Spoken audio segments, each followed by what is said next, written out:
Ang susunod na programa ay rated PG. Ito ay nangangailangan ng patnubay at gabay ng magulang para sa mga batang manonood. Kahit bagong taon na, hindi pa rin talaga nagbabago si Doc Carlos dahil mukhang mainit pa rin ang dugo niya kay Annalyn dahil hindi niya pinermahan ang pagpapadala nito sa Japan. Si Annalyn at Doc Lyndon kasi ang napili ni Dr. Hiroshi bilang representative ng Eastridge para sa neurosurgery conference na gagawin sa bansang Japan.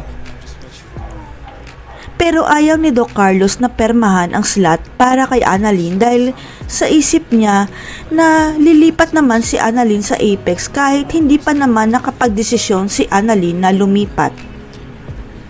Advance lang talaga itong mag-isip si Carlos dahil akala niya lilipat na kaagad si Annalyn sa Apex pero nang tanungin niya ito, tatapusin pa ni Annalyn ang residency niya sa Eastridge. Kaya nang napagtanto ni Doc Carlos na mali ang iniisip niya, nagpalusot ito na gusto niyang patunayan at paghirapan ni Annalyn ang slot para ipresenta ang Eastridge Hospital sa Japan. Ang gusto ipalabas ni Doc Carlos na ayaw niya isipin ng iba na ipapadala niya si Annalyn sa Japan dahil stepdaughter niya ito pero ang totoo, naiinggit lang siya kay Annalyn. Kaya hindi mapigilan ni Annalyn na mainis dahil namemersonal na si Doc Carlos. Kaya nasabi niya sa anak ni Doc Carlos na si Harry na napaka-unfair ng tatay nito sa kanya. Hanggang sa magulat na lang si Annalyn at Doc Lyndon dahil pinapascrub out sila ni Doc Carlos sa OR dahil silang dalawa pala ang ipapadala ng Eastridge papuntang Japan. Hindi talaga makapaniwala si Annalyn dahil ang akala niya hindi pinermahan ni Doc Carlos ang slot niya pero ang mas ikinatuwa ni Annalyn pati si Lynette makakasama niya sa Japan. Ang hindi alam ng lahat, nagsumbong pala si Doc Katie sa totoong may-ari ng Eastridge dahil alam niyang wala ng pag-asa para ibigay ni Doc Carlos ang slot pa Japan kay Annalyn.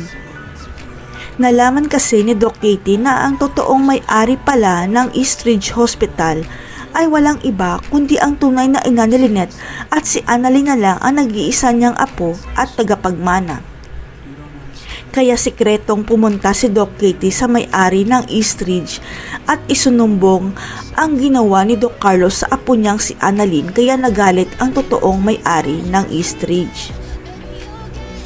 Pinatawag ng may-ari ng Eastridge si Doc Carlos dahil ang may-ari na mismo ang pumirma para maipadala ang apo niyang si Annalyn sa Japan at para malaman na rin ni Carlos ang katotohanan.